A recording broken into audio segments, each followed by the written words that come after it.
Hello बच्चों, कैसे हैं आप? उम्मीद करती हूँ आप बढ़िया और एकदम मज़े में होंगे। बच्चों, आज हम वर्ण विचार के बारे में पढ़ेंगे। तो बच्चों, सबसे पहले हम जानेंगे कि वर्ण किसे कहते हैं और क्या होता है वर्ण। बोलते समय हमारे मुख से कुछ ध्वनियाँ निकलती हैं। इन ध्वनियों को व्यक्त करने के लिए कुछ ध्वनि चिन्ह निश्चित कर लिए गए हैं। ये चिन्ह अलग अलग ध्वनियों के लिए अलग अलग होते हैं। इन चिन्हों को ही वर्ण कहते हैं। वर्ण भाषा की सबसे छोटी इकाई है। इसके और टुकड़े नहीं किए जा सकते। जैसे सीता खाना खा रही है, सीता स जमा ई जमा त जमा आ। अब 100 के हम और टुकड़े इतने नहीं कर सकते ना। ई के अगर हम और टुकड़े करने चाहें तो उसका कोई अर्थ ही नहीं है। खाना शब्द ख जमा आ जमा न जमा आ से मिलकर बना है 4 वर्णों से। खा ख जमा आ 2 वर्णों का मेल। रही र जमा अ जमा ह जमा ई 4 वर्णों के मेल से। है ह जमा ए से मिलकर बना है। तो इन वाक्यों में 5 शब्द हैं। इन शब्दों के ध्वनियों के आधार पर टुकड़े किए गए हैं। अब इनके और टुकड़े नहीं किए जा सकते, अतः इन्हें ही वर्ण कहा जाता है। आइए एक बार परिभाषा जान लें वर्ण की। भाषा की ऐसी सबसे छोटी इकाई जिसका कोई सार्थक खंड ना किया जा सके वर्ण कहलाती है। वर्ण ध्वनि चिन्ह भी कहलाते हैं। आइए, वर्ण तो हमने जान लिया क्या होता है। अब जानते हैं वर्णमाला क्या है। वर्णों के व्यवस्थित समूह को वर्णमाला कहते हैं। वर्णमाला में क्या क्या होते हैं? सबसे पहले होते हैं स्वर। अ आ ई उ ऊ री ए आई ओ औ 11 स्वर होते हैं वर्णमाला में। दूसरे होते हैं स्पर्श व्यंजन। क ख ग घ ड, च छ ज झ ञ, ट ठ ड ढ ण, त थ द ध न, प फ भ भ म। ये होते हैं स्पर्श व्यंजन। और होते हैं अंतस्थ व्यंजन। ये होते हैं 4, य र ल व। और होते हैं ऊष्म व्यंजन, श श स ह। ये सब मिलाकर वर्णमाला बनती है। इसके अतिरिक्त इसमें संयुक्त व्यंजन होते हैं, श त्र ज्ञ श्र। और अयोगवा भी होते हैं, अंग अंग अह। और अन्य व्यंजन भी होते हैं इसमें, ड ढ। इन सब के मेल से हमारी वर्णमाला पूर्ण हो जाती है। आइए अब जानें वर्ण के भेद। वर्णों के निम्नलिखित 2 भेद होते हैं। पहला होता है स्वर। जिन ध्वनियों के उच्चारण में श्वास वायु बिना किसी रुकावट के सीधी बाहर निकलती है उन्हें स्वर कहते हैं। स्वरों का उच्चारण स्वतंत्र रूप से होता है।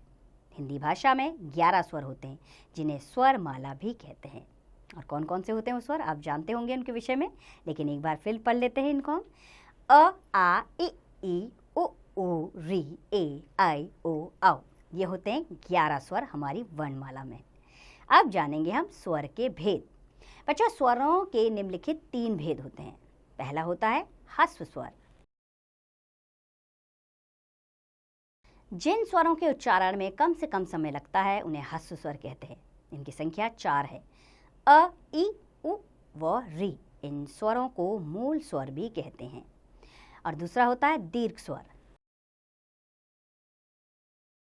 जिन स्वरों के उच्चारण में ह्रस्व स्वर से 2 गुना समय लगता है उन्हें दीर्घ स्वर कहते हैं। इनकी संख्या 7 है। आ ई उ ए ऐ ओ व औ। इन्हें गुरु स्वर भी कहा जाता है। और तीसरे तरह के स्वर होते हैं प्लुत स्वर। जिन स्वरों के उच्चारण में दीर्घ स्वरों से भी ज्यादा समय लगता है उन्हें प्लुत स्वर कहते हैं, जैसे ओ।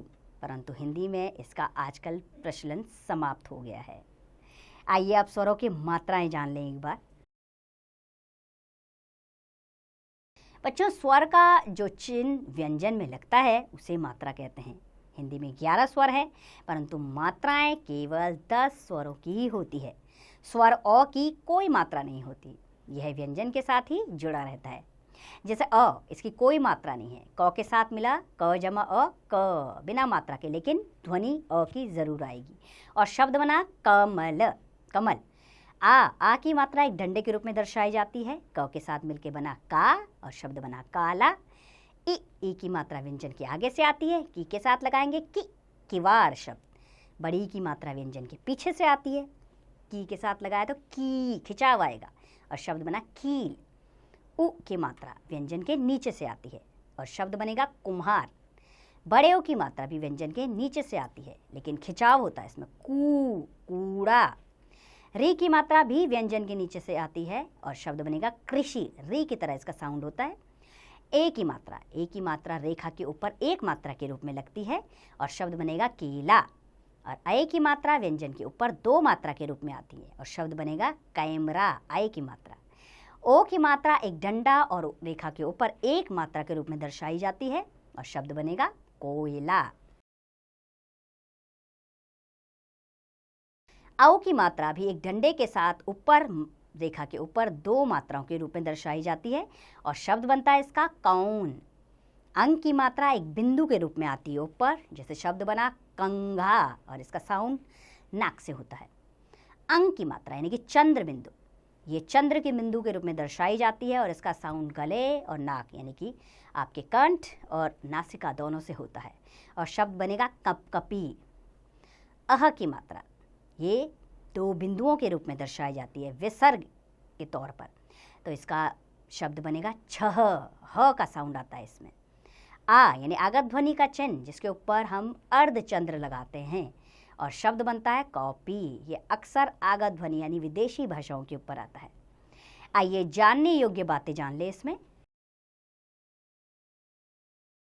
र में उ तथा उ की मात्रा मध्य में लगाते हैं, जैसे रुपया, रूप आदि। जब र को किसी व्यंजन से पहले जोड़ा जाता है तो उसे दूसरे व्यंजन के ऊपर लिखते हैं, जैसे र में म जोड़ा तो मर, धर्म, कर्म, शर्म। र में द जोड़ा तो दर्द, मर्द, गर्द। जब र को किसी अन्य व्यंजन से जोड़ते हैं तो उसे पहले व्यंजन के नीचे की ओर जोड़ा जाता है, जैसे प्रश्न, प्रसार, प्रस्तुत, क्रम, क्रिकेट, क्रमशः। ट और ड में र जोड़ने के ये रूप अपनाए जाते हैं, जैसे ट्रक, फैक्ट्री, राष्ट्र, ड्रम, ड्रामा। आइए अब अयोग वाह के बारे में जानें। अनुस्वार, अनुनासिक तथा विसर्ग को अयोग वाह कहते हैं। इन तीनों ध्वनियों को ना तो स्वर कहा जाता है और ना ही व्यंजन, क्योंकि उनके उच्चारण में स्वरों की सहायता आवश्यक है। व्यंजनों की तरह इनके अंत में स्वर नहीं जुड़ते बल्कि प्रारंभ में आते हैं, अतः ये व्यंजन नहीं है, इसलिए हम इन्हें अयोगवाह कहते हैं, क्योंकि ये योग रहित होने पर भी अर्थ का वहन करते हैं। सबसे पहले हम समझेंगे अनुस्वार क्या है। अनुस्वार हमेशा एक बिंदु के रूप में ऊपर दर्शाया जाता है, जिनके उच्चारण में वायु केवल नासिका से निकलती है। पहले भी बताया था मैंने आपको, नासिका से इसका उच्चारण होता है, उसे अनुस्वार कहते हैं, जैसे हंस, संसार, गंगा, गंदा आदि। दूसरा है अनुनासिक, चंद्र बिंदु के रूप में दर्शाया जाता है, जिनके उच्चारण में वायु नासिका तथा मुख दोनों से निकलती है, उन्हें अनुनासिक कहते हैं, जैसे सांस, खांसी, चांद, हंसी आदि। विसर्ग ये दो बिंदुओं के साथ दर्शाया जाता है। विसर्ग का उच्चारण हल्के रूप से ह ध्वनि के समान होता है। इसमें वर्ण के आगे दो बिंदु लगाए जाते हैं, जैसे अतः, प्रातः, प्रायः, क्रमशः आदि। आइए इसमें भी जो जानने योग्य बात है उसे समझ लेते हैं हम। स्वरों की मात्राएं शिरोरेखा के ऊपर लगने पर चंद्र बिंदु ना लगाकर अनुस्वार ही लगाया जाता है, जैसे चोंच, चंदा, गंदा, इस तरह के शब्द। अब हम जानेंगे व्यंजन क्या है। जिन ध्वनियों के उच्चारण में श्वास वायु मुख के अलग अलग भागों से टकराकर निकलती है उन्हें व्यंजन कहते हैं। हिंदी में कुल 33 व्यंजन होते हैं, परंतु संयुक्त तथा अन्य व्यंजनों को मिलाकर इनकी संख्या 39 हो जाती है, जो इस प्रकार है। पहला है कवर, क ख ग घ ड, इसमें ये वर्ण होते हैं व्यंजन। दूसरा है चवर, च छ ज झ य, टवर, ट ठ ड ढ ण। तवर, त थ द ध न। पवर, प फ ब भ म। अंतस्थ, य र ल व। ऊष्म, श श स ह। संयुक्त, श त्र ज्ञ श। और अन्य व्यंजन होते हैं ड और ढ। आइए अब हम भी व्यंजनों के भेद जानें। बच्चों, व्यंजन निम्नलिखित 3 प्रकार के होते हैं। पहला होता है स्पर्श व्यंजन। स्पर्श, जैसे नाम से ही प्रतीत हो रहा है, स्पर्श करना, छूना। स्पर्श का अर्थ है छूना। क से म तक के वर्ण स्पर्श व्यंजन हैं। इनके उच्चारण के समय जिह्वा द्वारा मुख के अलग अलग स्थानों को स्पर्श करने के कारण स्पर्श व्यंजन कहा जाता है। अर्थात जब हम इन वर्णों को बोलते हैं तब हमारी जीवा यानी हमारी जीभ मुंह के अलग अलग भागों को स्पर्श करती है, इसलिए इन्हें स्पर्श व्यंजन कहा जाता है। और क से म तक के वर्ण जो होते हैं वो स्पर्श व्यंजन होते हैं। प्रत्येक वर्ग में 5-5 व्यंजन होते हैं। हर वर्ग अपने वर्ग के पहले वर्ण के नाम से जाना जाता है, जैसे क वर्ग, च वर्ग, ट वर्ग, त वर्ग और प वर्ग। दूसरा है अंतस्थ व्यंजन। अंतस्थ का अर्थ है मध्य में स्थित होना। जिन व्यंजनों का उच्चारण करते समय जिह्वा मुख के विभिन्न भागों को पूरी तरह स्पर्श नहीं करती तथा मध्य में स्थित रहती है, उन्हें अंतस्थ व्यंजन कहते हैं, जैसे य, र, ल, व। आप भी इनका उच्चारण करके देखिएगा। ये चारों क्या है? अंतस्थ व्यंजन है। तीसरा है ऊष्म व्यंजन। ऊष्म का अर्थ है गर्म। जिन व्यंजनों के उच्चारण के समय वायु रगड़ खाकर निकलती है उन्हें ऊष्म व्यंजन कहते हैं। ये 4 हैं, श, श, स, ह। इनका उच्चारण करते समय मुख में ऊष्मा यानी गर्मी उत्पन्न होती है तथा श्वास में तेजी आती है। आइए अब जानें संयुक्त व्यंजन क्या है। 2 या 2 से अधिक वर्णों के संयोग से बनने वाले व्यंजनों को संयुक्त व्यंजन कहते हैं। हिंदी में इनकी संख्या 4 है। पहला वर्ण क और वर्ण श, इनसे मिलकर बना श, श्र, यह है संयुक्त व्यंजन। और शब्द बना शिक्षा, क्षेत्र। त और र से बना त्र, शब्द बना पत्र, मित्र। ज और य से मिलकर बना संयुक्त व्यंजन है ज्ञ, जिससे शब्द बना ज्ञान, यज्ञ। श और र से मिलकर बना श्र और शब्द बना श्रम, श्रीधर। आइए आप समझते हैं द्वित्व व्यंजन। एक जैसे 2 व्यंजनों का एक साथ आना द्वित्व व्यंजन कहलाता है। जैसे क और क का साथ में आना तो शब्द बनता है पक्का। ट और ट मिले तो मिट्टी। एक हल चिन्ह के साथ होता है और दूसरा नहीं होता, यानी हल चिन्ह का अर्थ है वो स्वर रहित व्यंजन है। 9 अगर साथ में आए तो गन्ना। 100 2 बार साथ में आए तो रस्सी, एक आधा और एक पूरा। च आए साथ में तो कच्चा। म आए 2 साथ में तो चम्मच। ज मिले साथ में 2 तो छज्जा। और त मिले तो गत्ता। ल और ल मिले तो बिल्ली और द मिले तो भद्दा। व्यंजनों का वर्गीकरण किस आधार पर किया गया है, इन्हें जान लेते हैं हम एक बार। बच्चों, उच्चारण के आधार पर व्यंजनों के 2 भेद हैं, अल्प प्राण व्यंजन और दूसरा महाप्राण व्यंजन।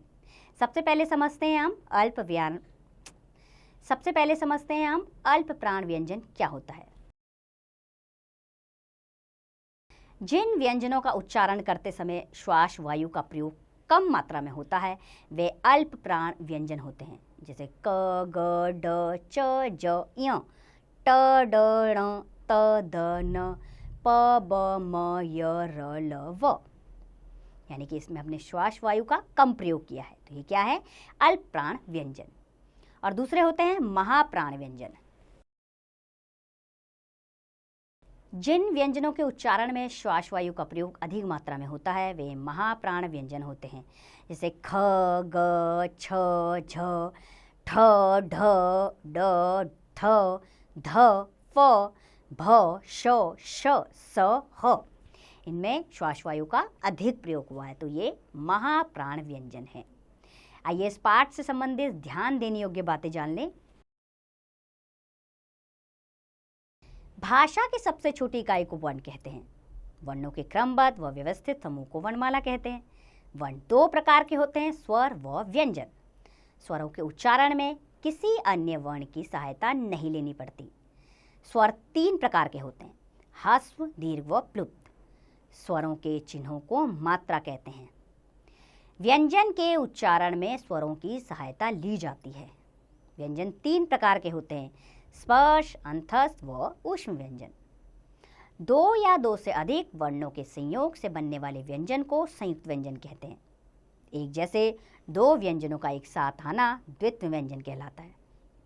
उच्चारण के आधार पर व्यंजन 2 प्रकार के होते हैं, अल्प प्राण व्यंजन व महाप्राण व्यंजन। तो उम्मीद करती हूँ बच्चों ये पाठ आपको अच्छे से समझ आया होगा। अब इसका अभ्यास कार्य आप स्वयं कीजिए।